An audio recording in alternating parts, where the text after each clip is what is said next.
Vamos a orar. Y el Dios que adoramos es santo, ¿verdad? Es majestuoso. Es un Dios en tres personas al que nos dirigimos. Oremos, Padre Celestial, en el nombre de Jesús, tu Hijo, que murió en la cruz. Entramos pues a tu presencia y en esta etapa también de nuestra formación cristiana. Y queremos que tu iglesia, nuestros hermanos y amigos que se conectan el día de hoy, puedan ser beneficiados. Esto redunde para su crecimiento en la fe y al crecer te conozcan y al conocerte se gocen en toda circunstancia, en la tribulación, en la angustia, en la alegría, en las bendiciones, experimenten eso en sus vidas. Oramos, Padre, en el nombre de Jesús. Amén. La semana pasada, solamente por 5 minutos abordé el tema de la Trinidad, ¿sí? Y quiero contarles un poco el testimonio de nuestra familia. En el año 2012 nos llamó el Señor a servir en Indonesia. Indonesia es el país musulmán más grande del mundo. Es un país de islas. Son 16,000, 17,000 islas. Muchas de ellas son pequeñas islas, pero muchas de esas islas están habitadas. Es el cuarto país más grande del mundo en cuanto a población. En cuanto a extensión, pues hay otros países con más extensión. Pero en cuanto al Islam, en la religión, es el país con más musulmanes en el mundo. Y una de las características del musulmán, del Islam, es que creen en Dios. O sea, dentro de las religiones del mundo, las religiones monoteístas, está el judaísmo, el cristianismo y el islam. Entonces el islam es una religión monoteísta y ellos escriben el nombre de Dios en árabe, y en árabe el nombre de Dios es Allah, ¿sí? Y Allah significa Dios, ¿sí? En árabe. Y para los indonesios, el nombre de Dios es Allah. Y cuando leemos la Biblia en indonesio, aquí tengo una Biblia en indonesio en mi biblioteca, el nombre de Dios aparece como Allah, ¿sí? Allah significa Dios. Pero el problema del Islam, en el Islam y también en el judaísmo, es que son unitarianos, ¿no?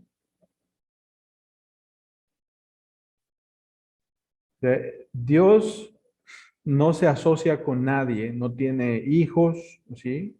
Él no puede relacionarse con nadie. Entonces, tanto en el Islam como en el judaísmo, no tienen ese concepto de un Dios en tres personas. Y cuando nosotros leemos pasajes como los que revisamos la semana pasada, cuando Jesús fue bautizado, ¿se acuerdan? ¿Se acuerdan de Mateo capítulo 3, versículos 16 y 17, que el Espíritu Santo descendió en forma corporal, ¿verdad? Como paloma. Y el Padre dijo una voz desde el cielo: este es mi Hijo amado, en él me deleito, en él tengo complacencia. Y el Hijo mismo fue bautizado en el río Jordán.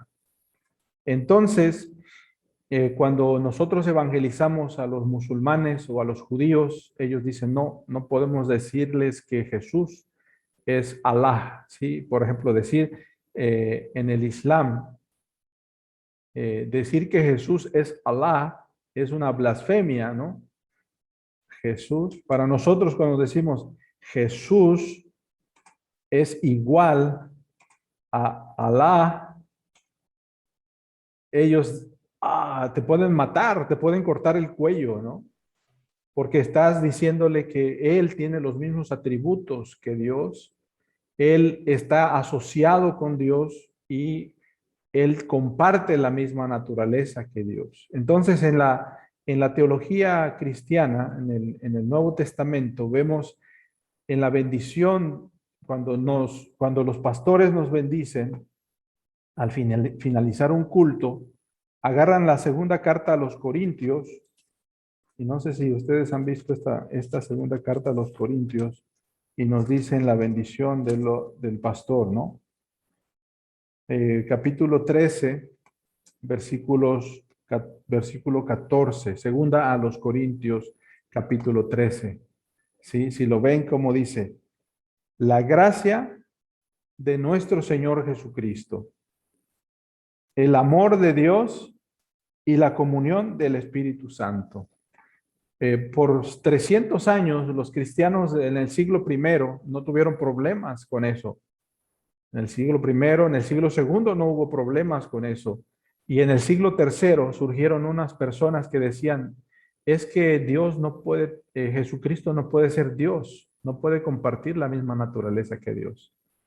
Y entonces dijeron, el Hijo está subordinado al Padre y es menos que el Padre, y el Espíritu Santo es una fuerza impersonal. Entonces surgen los teólogos de un credo que se llamó el credo de Nicea, ¿sí?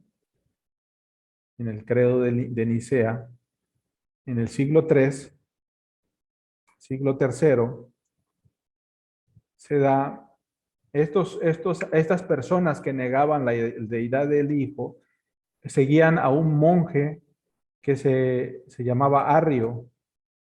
Entonces Arrio negaba que el Hijo, ponemos en letra mayúscula, Jesús, fuera Dios. Fuera Dios. Es decir, tuviera los mismos atributos divinos.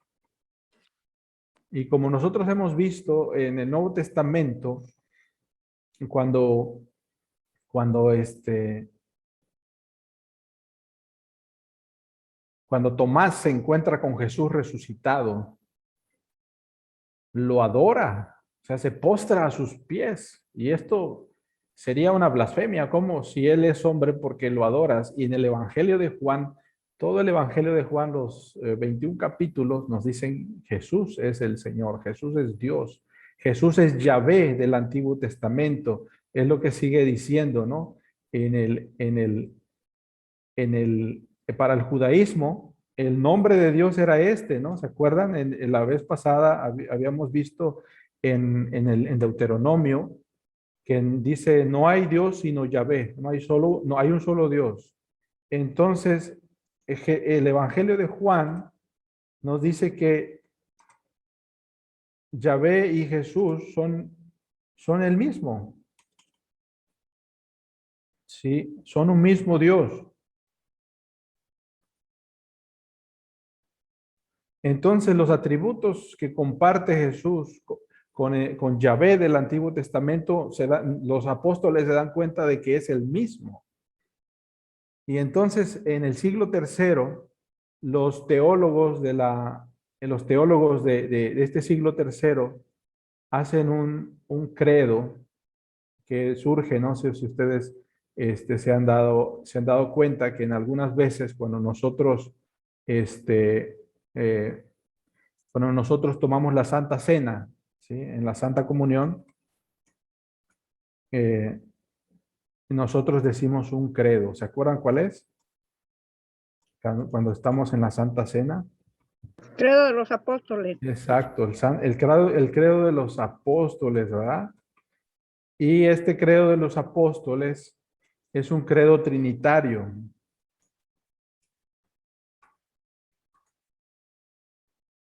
Es un credo trinitario. Y aquí acabamos de introducir una palabra que no existía en el siglo primero, en el siglo segundo, ni en el tercero.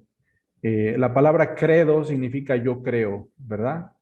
Sí, credo significa yo creo. La preguntaban a los cristianos del siglo primero, ¿qué crees tú? Y a los del siglo segundo y el siglo tercero, y ellos resumían su fe. Y dice, creo en Dios Padre, ¿no? Eso empieza, creo en Dios Padre. Y después de este párrafo del Padre sigue, creo en Jesucristo, su Hijo. Y después de todos los párrafos que hablan del Hijo, el credo dice, creo en el Espíritu Santo. Es como entonces desarrollan la teología cristiana en el siglo III, la doctrina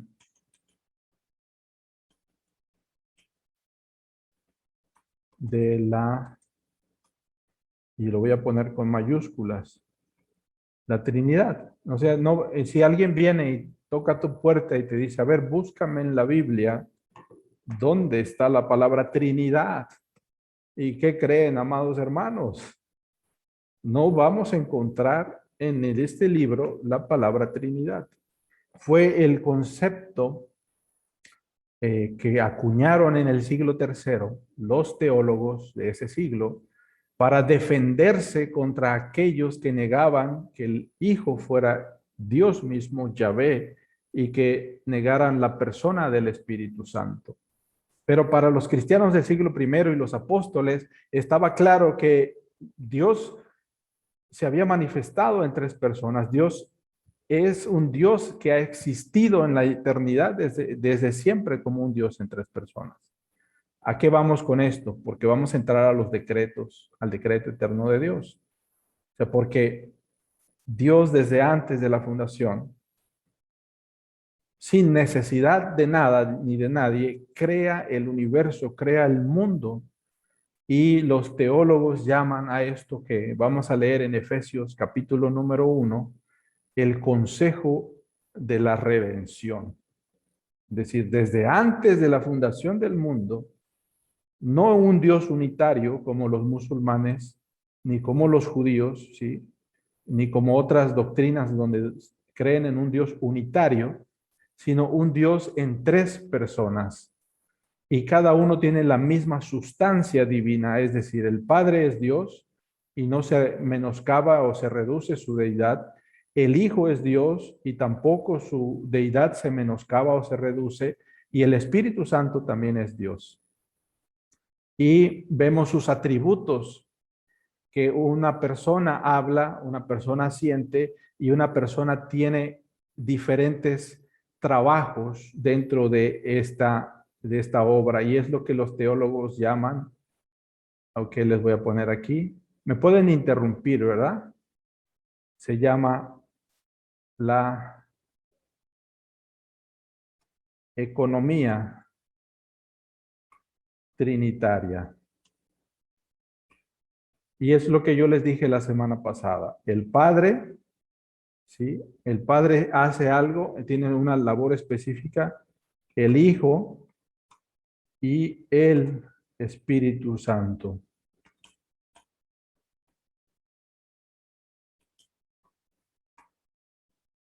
Y la pregunta que yo les hacía, ¿quién murió en la cruz? De la Trinidad, ¿quién muere en la cruz? Y la respuesta es obvia. ¿Quién da al Hijo para que muera en la cruz? ¿Quién lo entrega?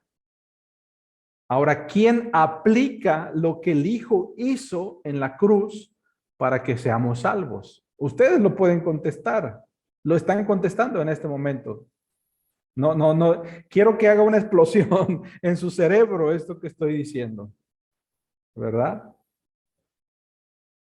Y es así como nosotros, ese Dios relacional que se ha amado desde la eternidad, hizo un consejo de redención desde antes de la fundación del mundo para crear el universo y en el universo poner al hombre como la corona de su creación. A nosotros. Dice Juan Calvino que es un estuche preparado para nosotros. O sea, cabemos específicamente ahí. Tenemos aire transparente. El aire no es negro, es transparente. Abrimos agua de la llave de nuestra casa y sale agua transparente, ¿verdad? Y eso no es casualidad que sea transparente. El aire que respiramos, ¿no? Sí, fíjate cómo alguien decía, ¿ves una vaca? come pasto verde, ¿sí? Y cuando vas y sacas la leche es blanca, ¿no? Entonces, todo ese proceso, el Señor hace cosas maravillosas dentro de su creación. Y el día de hoy voy a entrar a este tema. Va a ser difícil para muchos de nosotros. Para mí ha sido difícil procesar todo esto, pero recordemos lo que dice Job. Estamos viendo solo el borde de sus caminos, el borde, o sea, lo que Él ha dejado vernos para nosotros, para que lo entendamos. No lo vamos a entender todo, pero sí podemos ir procesando y captando y reflexionando día tras día estas enseñanzas con el propósito que nos edifiquen. Acuérdense que el propósito de estas clases es experiencial, es decir, que nos llevan a una experiencia con Dios, ¿sí? Es una teología, podemos llamarla así, experiencial, porque nos llevan a una experiencia con Dios que durará. A ver, dígame, ¿qué durará? A ver, pónganlo en el chat. ¿Qué durará? Toda la vida, No es cierto. ¿no? Por la eternidad. Exacto. Exacto. Gracias. ¿Quién dijo toda la vida? No Yo, quiero que pastor, se Chevy, desanimen. Chevy, no se preocupen. Durará por la eternidad porque necesitamos una eternidad para conocerlo a Dios. Y yo no pienso que el cielo será aburrido. O sea, imagínense la gente que dice, el cielo va a ser aburrido, Dios te va a dar un pañalito blanco, ¿no? Unas alitas y una arpa para que estés brincando de nube en nube y cantando, ¿no?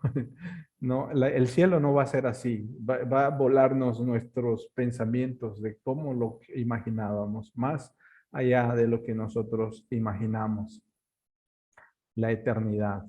Muy bien. Entonces, déjenme compartir mi pantalla, me pueden interrumpir. No podemos entender el amor si no es un Dios trinitario. Es lo primero que puedo decirles. Si nuestro Dios no es un Dios en tres personas, no podemos entender el amor, número uno. Si nuestro Dios no es un Dios en tres personas, no puede haber lenguaje tampoco, porque es un Dios que se comunica. Si nuestro Dios no es un Dios en tres personas, no podemos relacionarnos, porque Dios es un Dios relacional. Nos creó a su imagen. Entonces, si hubiéramos sido creados a la imagen del Dios de los musulmanes, no podríamos relacionarnos. Y si ustedes se dan cuenta, en el Islam no hay amor. Eso es lo primero que me di cuenta en Indonesia. En el Islam no hay amor. Por ejemplo, si tú no cumples las leyes, te cortamos el cuello. Así, sencillamente. ¿Por qué? Porque así lo dice nuestro libro y Dios, Allah, dice que te cortemos el cuello. ¿Sí? Y esta relación, el lenguaje, la imagen de Dios que llevamos, es que hay un Dios que ha estado por la eternidad en tres personas, se ha relacionado, se ha amado, se ha comunicado en tres personas, nos creó a su imagen y nos pone en la tierra para que le conozcamos. ¿Sí? Y los teólogos de Westminster llevan esa progresión. Ahorita vamos a ver la progresión de Westminster. Pueden interrumpirme, pueden prender su micrófono y decir, pastor, a ver más despacio en esto que usted está diciendo. ¿Sí? Muy bien, estoy compartiendo mi pantalla y aquí vemos esta parte de...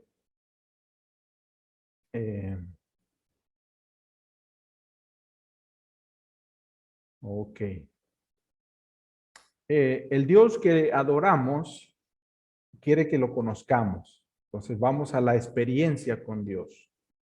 Esta teología nos debe llevar a una experiencia. Quiere que lo experimentemos. Y como nos dimos cuenta la semana pasada cuando veíamos cómo se presentó ante Isaías, la experiencia con Dios, con Isaías fue, ay, me muero, yo me muero si veo a Dios. Sí. Entonces, la manera más tierna en la que Dios se ha mostrado es a través de un bebé. A Moisés se le manifestó en la zarza ardiendo, ¿verdad? El fuego. Y quita las sandalias de tus pies. ¿Por qué le dijo? Porque el lugar que pisas es santo. Después a los israelitas, 600,000 llegaron al monte Sinaí y no vieron una zarza ardiendo. ¿Qué vieron? Un monte ardiendo con fuego y tremendos, ¿no? Relámpagos. Amados hermanos, cuando fue el terremoto, yo estaba aquí en mi oficina y aquí se ve el Cerro del Veladero, aquí enfrente. Y estaba yo aquí con mi reunión, tengo el control, tengo mi mouse, tengo mi teclado, yo estoy en control. Y ¡prau! Empieza el terremoto y me quito todo lo que tengo aquí, brinco mi escritorio, abro la puerta y veo los relámpagos en el cerro. ¿Cuántos vieron los relámpagos? Relámpagos, se fue la luz, se cayeron vidrios. Wow. Y cuando uno piensa en Dios de esa manera, a veces tú dices, no, Dios está airado. Pero podemos entender algo acerca de sus decretos cuando nosotros profundizamos esta teología, esta doctrina. A los israelitas, 600,000 que salieron, se les manifestó en el monte Sinaí y la reacción que ellos tuvieron fue la misma que tú tuviste cuando sentiste el terremoto de 7.1. ¿Qué sentiste? Que se te caía el techo encima, que te morías, que cómo está tu familia o que se va a abrir la tierra. ¿Qué sintieron? Lo mismo sintieron los israelitas al ver el monte con relámpagos y truenos, terremotos y oscuridad. Y le dijeron a Moisés, ya no nos hables, que no nos hable Dios porque nos vamos a morir. Amados hermanos, la manera más tierna en la que Dios se ha manifestado en nosotros es a través de un bebé, Jesús. No vino con la zarza ardiendo, no vino con el monte en llamas y en oscuridad y en tinieblas y relámpagos. Vino con Jesús. Y eso nos lleva a experimentar a Jesús. Y estos decretos que vamos a ver aquí se basan en eso, hermanos, en eso. O sea, a veces nos sentamos, decimos, Dios, voy a sentarte en el banquillo de los acusados y me vas a contestar. ¿Por qué permites que pase esto? Que el malvado triunfe, que esto, empezamos a juzgar a Dios, lo sentamos en el banquillo de los acusados, lo acusamos, le echamos la culpa de que todo el mundo está mal, ¿no? Sí, yo le predicaba a un muchacho en el Zócalo en Coyoacán, la Ciudad de México, y le decía, Dios, y dice, Dios, es Dios, Dios está ve que le dé de comer a los niños de África. Si Dios existe, no habría hambre en África. Y yo me quedé callado. Tenía 18 años predicando ahí en la calle, un chamaco imberbe. Entonces no tenía experiencia para decirle cómo se ha manifestado Dios. Entonces, antes de entrar a esto, necesitamos poner nuestro cerebro, nuestro ser humano en la perspectiva correcta. Dios se ha revelado en su palabra, por eso los teólogos de Westminster nos llevan al capítulo 1, que es la palabra. Dios se ha revelado en estos últimos tiempos a través de la palabra encarnada, que es su Hijo. Y Dios es espiritual, no tiene pasiones, es eterno, es inmutable. Eso lo vimos en el capítulo anterior. Es decir, no se compara contigo. O sea, no puedes tú hacer a Dios a tu imagen y semejanza. ¿Cómo se llama eso? Que tú haces a Dios a tu imagen y semejanza. Escríbalo en el chat. ¿Cómo se llama que tú hagas a Dios que se parezca a ti? Empieza con I, sigue con la y termina con tría, ¿verdad? Ah, idolatría. Idolatría. O sea, idolatría es hacer a un Dios que se parece a mí, que tiene arranques de ira, que le duele la cabeza, ¿no? Que se siente cansado, que se abruma. Eso es idolatría. Entonces, el propósito de los teólogos de Westminster es que este Dios que adoramos no lo hagamos a nuestra imagen y semejanza, sino vayamos a las Escrituras y veamos qué clase de Dios es el que adoramos. Y el Dios que adoramos desde la eternidad tiene un plan. Esto debe quedar muy claro para nosotros. Desde la eternidad, el Dios que adoramos tiene un plan.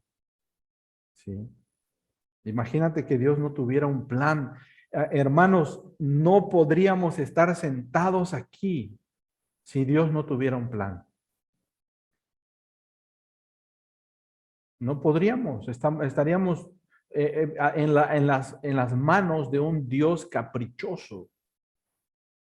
¿Alguna vez de niño hiciste la maldad de tomar una lupa y ponerle la lupa a un hormiguero? Yo hice esa maldad, ¿no? Y ver cómo las hormiguitas se achicharraban, eso, qué maldad, ¿no? Las hormiguitas no me hacían nada, ¿no? Nada más voy a ver cómo se queman las hormigas. Imagínate que Dios es así. A ver, voy a ponerle la lupa para ver cómo se quema Agustín, ¿no? Cómo se retuerce Agustín Tejada y lo voy a achuchar porque quiero hacer deporte con su vida, ¿no? Y tú no puedes poner a Dios a tu imagen y a tu semejanza.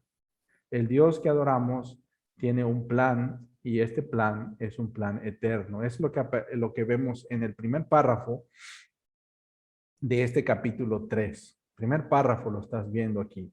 Dios desde la eternidad no está sacando de la manga, no está inventando o improvisando. Yo me gusta improvisar, ¿no? Algunos de ustedes improvisan cuando no tienes un plan, ¿verdad? Pero Él no improvisa. Y Él es sabio, Él es santo. Su voluntad son llenas de sabiduría, totalmente diferentes y ha ordenado libre e inalterablemente todo lo que sucede. ¿Sí? Con su libertad no está sujeto y esto nos ayuda en nuestro trabajo de plantación de iglesias, en nuestro trabajo pastoral, en nuestro trabajo de discipulado. Si no tenemos a un Dios que desde la eternidad ha hecho esto, estaremos dependiendo de nosotros mismos. Usualmente, o sea, nuestra iglesia tenemos una teología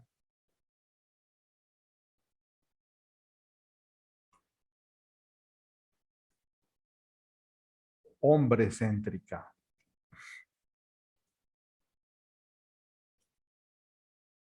Esa teología hombre céntrica donde todo gira alrededor del hombre. Y el propósito de que nuestra teología, que nosotros seamos, nuestra teología sea cristocéntrica.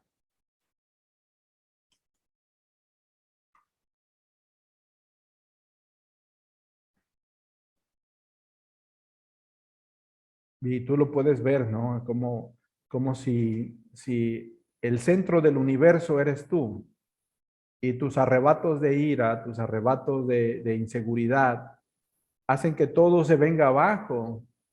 Es como si como el payaso que trata de mantener el equilibrio allí en el semáforo con sus malabares y todo se le cae abajo, ¿no? Y tú tratas de mantener el equilibrio con tu economía, tu salud, tu familia, tu trabajo, y tú eres el centro, todo se viene abajo. Pero si Cristo es el centro, Él mantiene el sistema solar en su lugar, el centro, en su sistema de gravedad, su centro de gravedad nos atrae y mantiene todo en equilibrio. Y el propósito de Dios es llevarnos a ese equilibrio donde Él es el centro. Él es el centro, así es, Agustín. Él es el centro de nuestra vida. Y desbancar al hombre de esa teología hombrecéntrica y nos ponemos en la teología cristocéntrica. Por eso los decretos de Dios no se pueden entender desde la perspectiva humana. Son, ahí están en la Biblia, son. Los tratas de entender desde la perspectiva humana y te va a chocar cómo Dios ha preordenado a la gente para que se vaya al infierno. ¿Cuántos leyeron el capítulo? ¿A cuántos les chocó oír eso? Que Dios ha predestinado a un grupo para que se vaya al cielo. Y ahorita vamos a entrar en esa materia. Sí, y vamos a poner esto. Esto es fundamental para nuestra cosmovisión cristiana. ¿Sí? ¿Cómo le damos sentido al mundo en nuestra cosmovisión cristiana? Y si tu cosmovisión, si tú tienes una cosmovisión, a ver, ¿qué sería cosmovisión? A ver, ayúdenme ahí con sus, como el nombre lo dice, ¿no? Cosmovisión. A ver, vamos a poner la cosmovisión hombrecéntrica. Explicas el mundo desde la centralidad del hombre. Ahora, cosmovisión cristocéntrica. Explicas el mundo desde la perspectiva de Dios. Entonces, cuando tú lees esta doctrina, si la lees desde una cosmovisión hombrecéntrica, va a ser chocante para ti. Pero si la ves desde la visión cristocéntrica, va a tener sentido lo que leemos, porque está en las Escrituras. No es algo que inventó Calvino, no es algo que inventó la Iglesia Presbiteriana, no es algo que inventó algún teólogo. Está en la Biblia, está en las Escrituras. ¿Sí? Acordémonos, ¿no? La Iglesia de Inglaterra, los teólogos ingleses no se llamaban a sí mismos calvinistas, eran teólogos puritanos, es decir, querían la pureza de la Iglesia a través de las Escrituras. Por eso, compartiéndoles esto, vamos a Efesios capítulo número 1. Y ahí les estaba compartiendo la pantalla. Ustedes pueden verlo, ¿no? Y es subrayado lo que dice aquí. Está subrayado. En él, es decir, en Cristo, tuvimos herencia habiendo sido predestinados. Aquí aparece la palabra, ¿no? O sea, esta palabra predestinación no viene de la iglesia presbiteriana, está en las Escrituras. Conforme al propósito del que hace todas las cosas según el designio de su voluntad. Y nos lleva a Romanos 11:33. Oh profundidad de las riquezas, de la sabiduría y de la ciencia de Dios. Cuán insondables son sus juicios, lo que Él decreta como el juez, sus juicios, e inescrutables sus caminos, especialmente en lo que ha hecho contigo el día de hoy. Este punto nos lleva, más adelante estaremos viendo la tarea misionológica, la tarea misionera y evangelizadora de la iglesia. Y esta tarea no tendría sentido si no creemos en la doctrina de los decretos de Dios, en la soberanía de Dios. ¿Sí? Y aquí confluyen varias cosas muy importantes. La voluntad humana supeditada a la voluntad de Dios. Siempre va a ser eso. Aunque la voluntad humana no se dé cuenta que hace la voluntad de Dios. Y ahorita vamos a ver cómo ocurre eso. No lo vamos a explicar, ¿no? Porque acabamos de decir aquí en Romanos que los juicios de Dios son insondables e inescrutables sus caminos. ¿Qué podemos nosotros entender? Lo que Él nos ha revelado. Y vamos a este texto de Romanos, capítulo 9, 15 al 18. Pues a Moisés dice, tendré misericordia del que yo tenga misericordia, y me compadeceré del que yo me compadezca. Así que no depende del que quiere ni del que corre, sino de Dios que tiene misericordia. Porque la escritura dice a Faraón, para esto mismo te he levantado, para mostrar en ti mi poder y para que mi nombre sea anunciado por toda la tierra, de tal manera que de quien quiere, tiene misericordia, y al que quiere endurecer, endurece. Y yo pienso en mí mismo, pienso en mí el día de hoy. Pienso en qué ha hecho Dios soberanamente.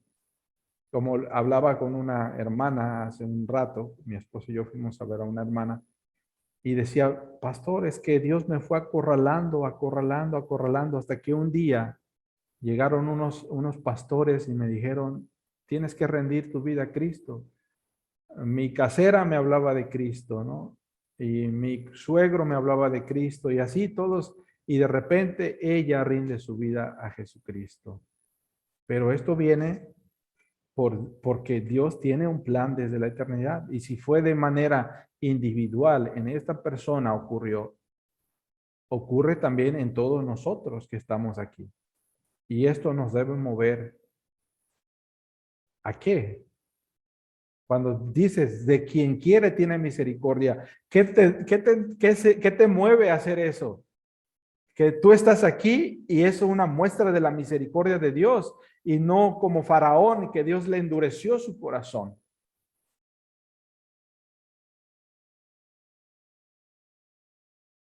Y me dice mi tocayo Alex,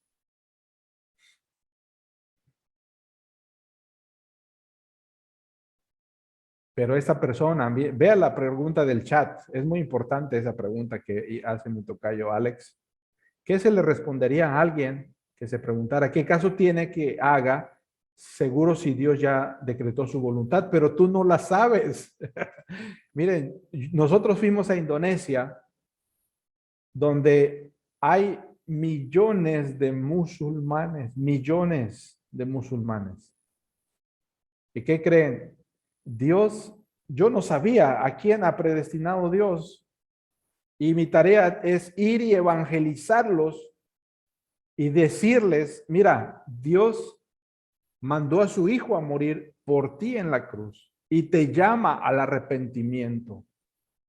Arrepiéntete. Ahora, yo sé si él es elegido, yo sé si él es predestinado, no me toca. ¿Cuál es mi responsabilidad? Predicarle el evangelio y que se arrepienta y que él tenga un cambio de actitud. Entonces sí tiene caso, porque no es mi tarea decir eso, es la tarea de Dios. Mi tarea es ser obediente a la gran comisión. ¿Tiene sentido lo que digo, hermanos? ¿Para ustedes tiene sentido? Porque si no, alguien diría, no, pues si Dios ya lo decretó todo, ¿sabe cómo se llama eso? Eso se llama determinismo. Es muy diferente de lo que estamos leyendo ahora en la doctrina, en la doctrina de Westminster. El determinismo es esto. En el Islam hay determinismo. Yo nací pobre y Dios así lo quiso. Eso es determinismo que nos lleva al fatalismo. Y que si Dios así lo quiso, pues así me voy a quedar, sin aprender a leer, sin desarrollarme. Pero ustedes pueden ver países donde la fe reformada, tanto Inglaterra, Suiza, Alemania, partes de Europa, Norteamérica, cuando eran cristianos, ahora son paganos. Cuando ellos creían en esta doctrina, no se quedaban, desarrollaban tecnología, agricultura, desarrollaban educación, universidades. ¿Por qué? Porque Dios soberanamente les dio la tarea de hacerlo. Entonces, si eres fatalista y determinista, dirías, no, pues si Dios me hizo nacer aquí pobre, analfabeta, y me hizo así, es que Dios así me hizo, entonces aguántame porque así me hizo Dios. Eso es fatalismo y estamos haciendo lo que Adán y Eva le hicieron a Dios. Adán, ¿qué dijo? Señor, mira, ella, ¿no? La que me diste. Y indirectamente le estaba diciendo, la que me diste. O sea, ella fue porque tú me la diste. Y ahí entra el problema. No sé cómo estaban viendo esto que les estoy diciendo. Sería fatalismo, ¿no? No, pues si Dios ya predestinó quienes se van a salvar y llegar a la iglesia, pues ¿para qué evangelizo? Hermanos, si hacemos eso, de verdad que se abra uno de 9.5 y nos abra, y se abra la tierra y nos trague, es mejor. De 9.5, como en Indonesia. Que se abra la tierra y venga un tsunami de 20 metros y nos lleve, porque Dios nos mueve. No sabemos, o sea, en el presente, en este momento, tanto la voluntad de Dios y la voluntad humana confluyen y el ser humano, sin quererlo, sin darse cuenta, obedece a la voluntad de Dios o se rebela contra ella, pero ambas le dan la gloria de Dios. La obediencia a la voluntad de Dios y la rebelión del hombre en la voluntad de Dios le dan la gloria a él sin hacerlo a él autor del pecado. Si no, lo haríamos autor del pecado. Diríamos, Señor, yo adulteré porque me pusiste a esta mujer enfrente de mí. Tú la pusiste. Es tu culpa, ¿no? O yo robé porque vi que la cajita de la tesorería estaba abierta y yo me lo agarré, ¿no? Tú me pusiste eso a la mano. Le estaríamos echando la culpa a él, pero entra la responsabilidad humana, ¿sí?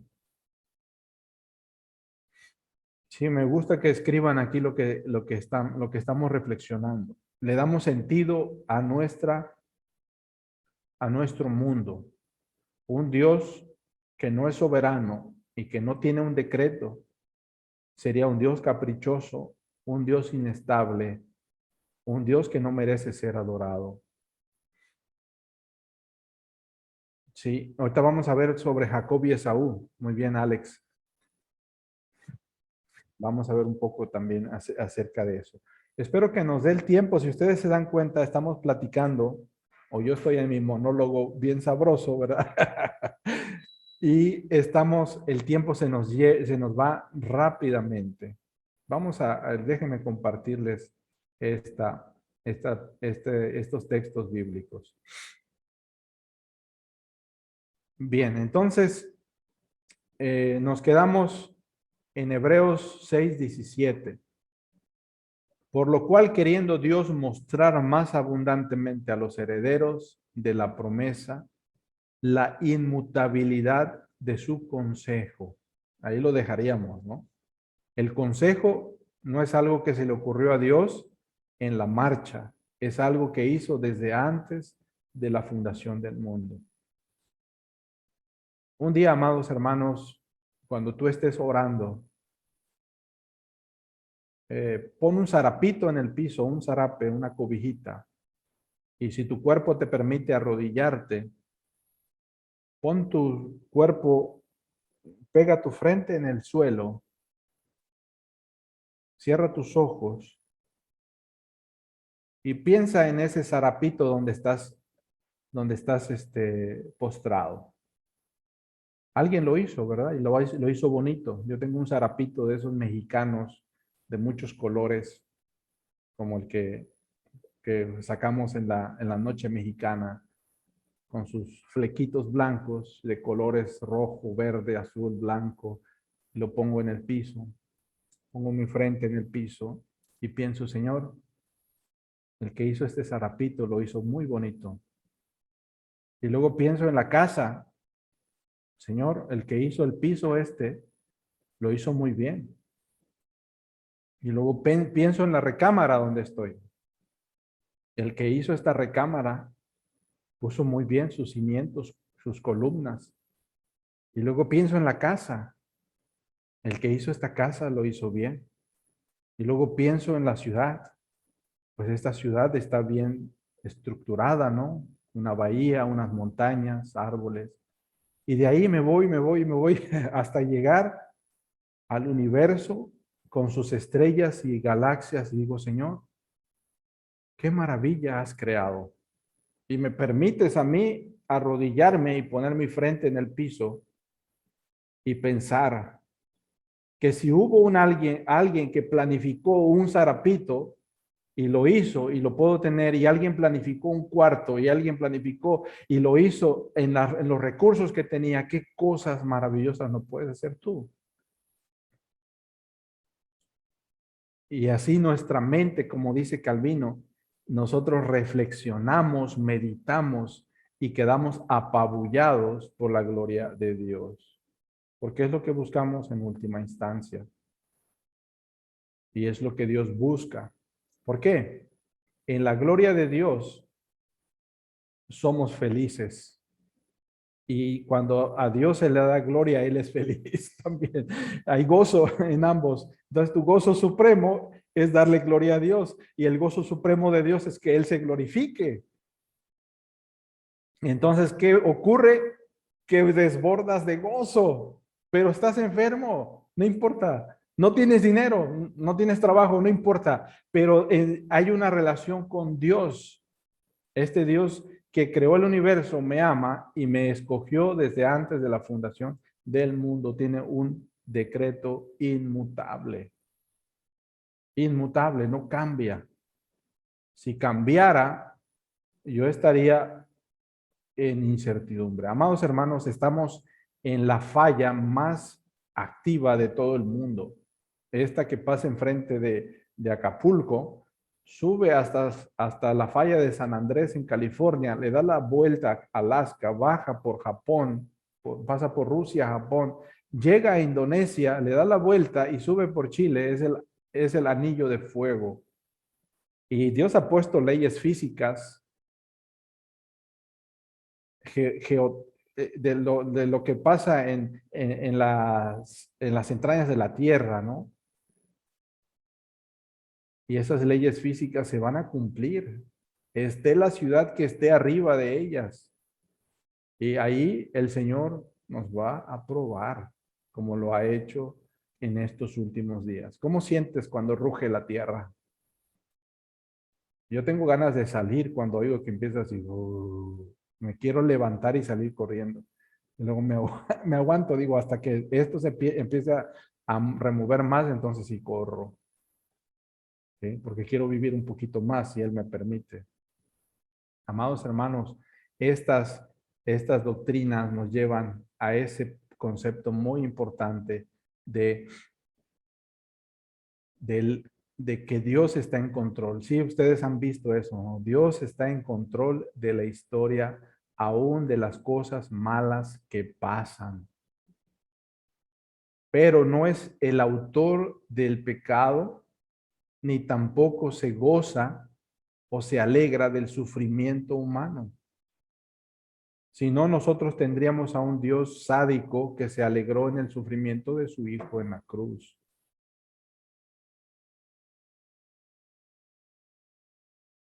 No tendríamos, o sea, no entenderíamos el sacrificio de la cruz. Siempre que haya un sufrimiento en tu vida, compáralo con la cruz del Calvario. ¿Alguien está en un sufrimiento ahora? El empleo, alguna relación rota, un problema adentro de tu familia, una situación que no puedes resolver. Él entiende el sufrimiento. Él entiende nuestro sufrimiento y es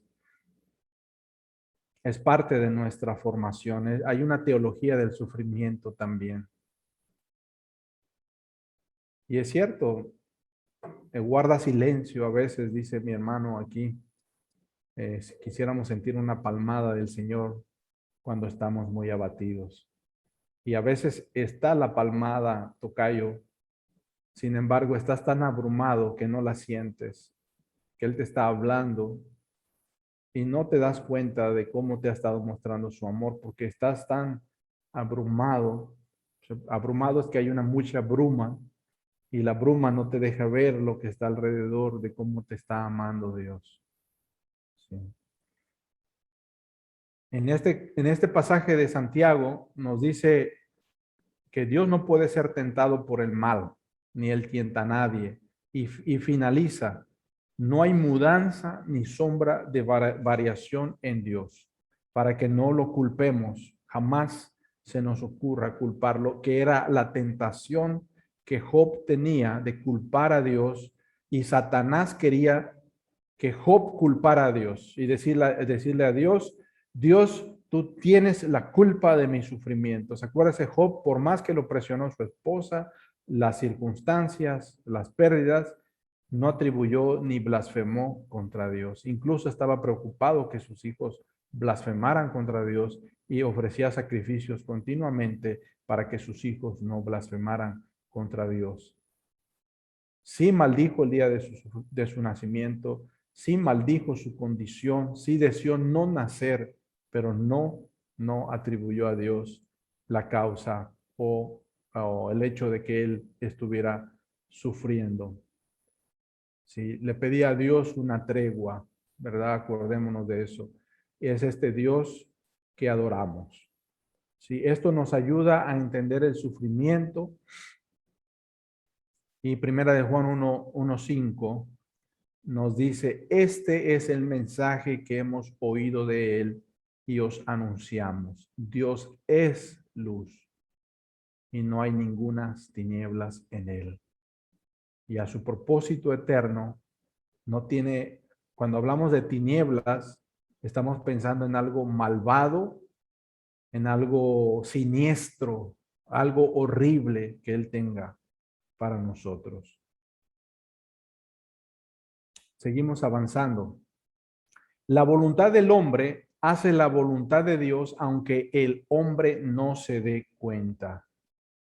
Y aquí hablaremos un poquito acerca del libre albedrío de sus criaturas, la libertad ni contingencia de las causas secundarias. Esta está un poco rara, ¿verdad? Contingencia de las causas secundarias. Ahorita la vamos a ver, ¿no? Las causas contingentes son las que pueden o no pueden pasar, ¿sí? ¿Qué sería algo contingente, no? Por ejemplo, yo quise ponerme mi camisa blanca hoy, pero me pude haber puesto la camisa color lila, ¿no? La color marrón, ¿no? Cualquier otra. Me puse el pantalón beige, bueno, porque solo tengo puros pantalones beige, ¿verdad? Pero yo me vine quizás por la calle Andrés Sufrén, pero pude haberme llegado por Baresford. Entonces hay causas secundarias y tú dices, bueno, Dios sabe lo que va a ocurrir, claro que sí, pero Él las establece para su gloria. Ahorita vamos a ver un poquito de esto y vamos a tomar el ejemplo de Judas. ¿Sí? Vamos a tomar el ejemplo de Judas. Déjenme seguir compartiendo la pantalla y ustedes pueden poner sus comentarios. Veamos estos dos pasajes de 2:23 y de 4:27 en Hechos. A este, es decir, a Jesús entregado por el determinado consejo y anticipado conocimiento de Dios. Ahora la pregunta es, ¿quién entregó a Jesús a la muerte? ¿Fue Judas?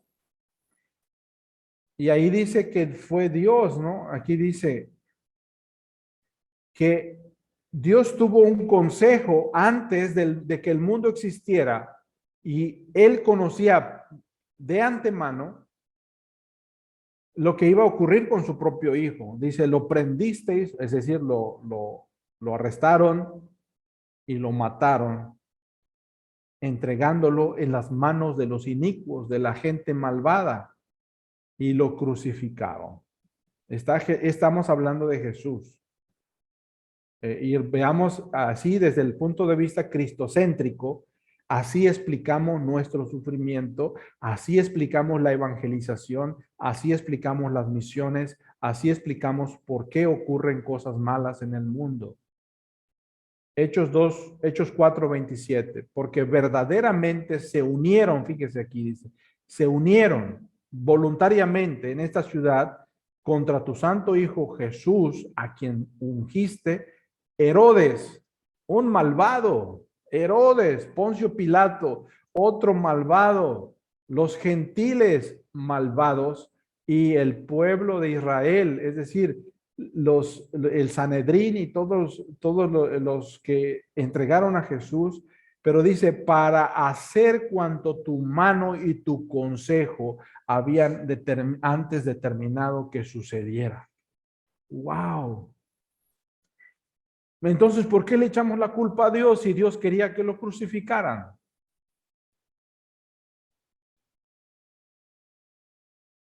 Y aquí me encontré con este bache así, diciendo, ¿cómo explico este punto? ¿Cómo entramos a la explicación de este punto? Y quiero cerrar esta noche con este comentario que hace Calvino en la institución de la religión cristiana. Y esto nos va a ayudar un poco a entenderlo. Y si no lo entendemos, lo podemos seguir leyendo, buscando los textos. Lo que yo hice con la confesión de fe de Westminster, lo pueden ver aquí en una hoja de Word. Y lo bueno que tenemos aquí, todas estas Biblias electrónicas, es copiar y pegar, ¿no? Por ejemplo, en este pasaje venían los textos bíblicos y abría yo la pestaña de una página que se llama Bible Gateway y copiaba lo que decía y así puedo yo ver los textos bíblicos. Y este es el comentario de Calvino en la institución capítulo 1, 18. Y miren, cito lo que dice Calvino. Un mismo acto parece la maldad de los hombres y aparece la maldad de los hombres y brilla la justicia de Dios. San Agustín, Agustín de Hipona en el siglo IV dice, siendo así que el Padre Celestial ha entregado a la muerte a su Hijo y que Cristo se ha entregado a sí mismo y Judas ha vendido a su Maestro, ¿cómo es que en este acto de entrega Dios es justo y el hombre culpable? Sino porque siendo uno mismo el hecho, fue distinta la causa por la que se hizo. Fíjese, Calvino regresa, o sea, se va 1000 años antes a lo que escribió Agustín de Hipona, que los católicos le llaman San Agustín, y San Agustín dice esto, hay un mismo hecho, pero la causa es distinta, y Calvino lo interpreta así, Dios no busca qué es lo que los hombres han podido hacer, o qué es lo que los hombres han hecho, sino lo que han querido, la voluntad, ¿verdad? De tal manera que la voluntad es lo que se tiene en cuenta. Entonces, ¿cuál es la voluntad de Dios aquí en la entrega de Jesús para nosotros? A ver, dígame, escriba, ¿cuál es la voluntad de Dios entregar a su Hijo por nosotros?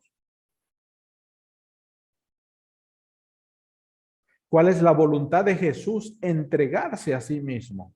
En morir en la cruz, la muerte horrible de la cruz. Hacer la voluntad de su Padre. Sí, pero ¿por qué? O sea, ¿por qué lo hace? Para salvación de nosotros. Para salvación.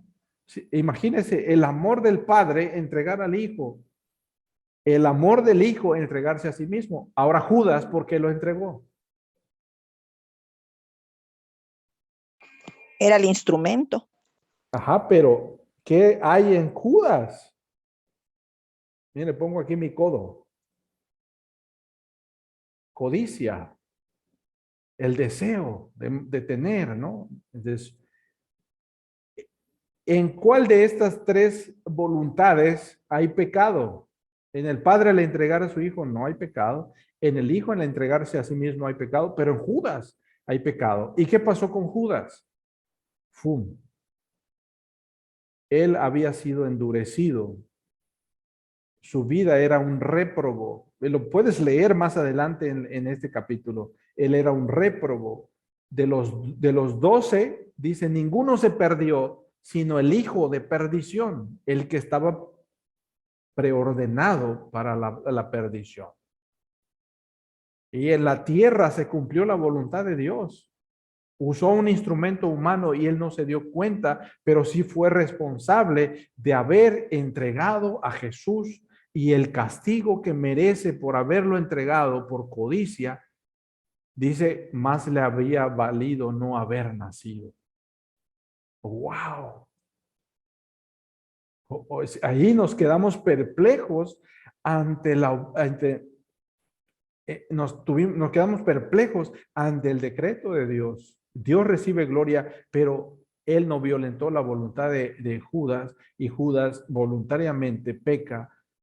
Él tuvo la oportunidad, nos pregunta Alex aquí, tuvo la oportunidad de salvarse. Si Judas dio muestras de salvación, predicó, resucitó a los muertos, él pedía dinero. No sé dónde han visto eso, ¿no? Manden sus ofrendas, manden sus ofrendas. ¿Y qué hacía con las ofrendas? Callitos, ¿verdad?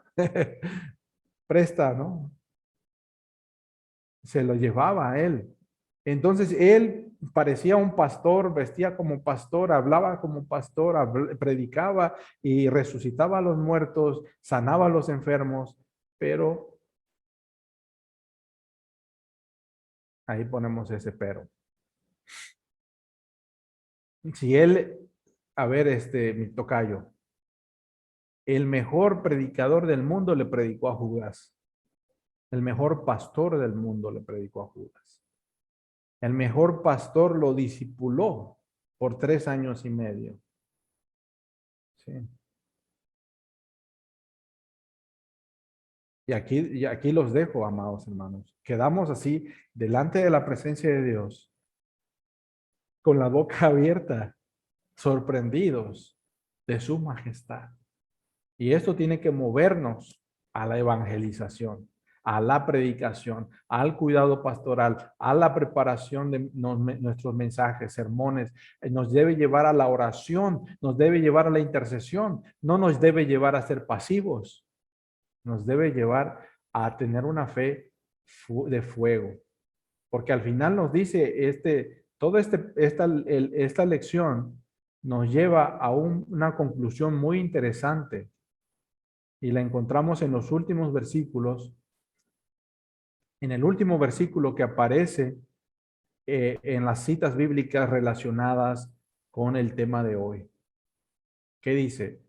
Segunda de Pedro 1:10. Por lo cual, hermanos, tanto más procurad hacer firme vuestra vocación y elección, porque haciendo estas cosas no caeréis jamás. Oye, soy predestinado, soy elegido, voy a vivir licenciosamente mi vida. Jamás, jamás, jamás. Voy a pecar, total, el Señor me va a traer de nuevo. No es cierto. Hacer firme tu vocación, tu llamado y tu elección, porque si haces esto no vas a caer jamás. Wow, cómo se confluye la voluntad humana y la voluntad divina, ¿no? Para que no le eches a él la culpa de que tú no fuiste discipulado, que no te predicó bien tu pastor, que nadie se preocupó por ti, y empiezas a culpar a los demás de la responsabilidad que era tuya. Sí. Sí, Mimi nos dice, Dios orquestó todos los sucesos del arresto y la muerte de Jesús, al mismo tiempo que cada individuo que participó en su ejecución siguió siendo responsable de sus decisiones y acciones. Bien dicho, Mimi, excelente. Bien, amados hermanos, pues hemos concluido esta lección.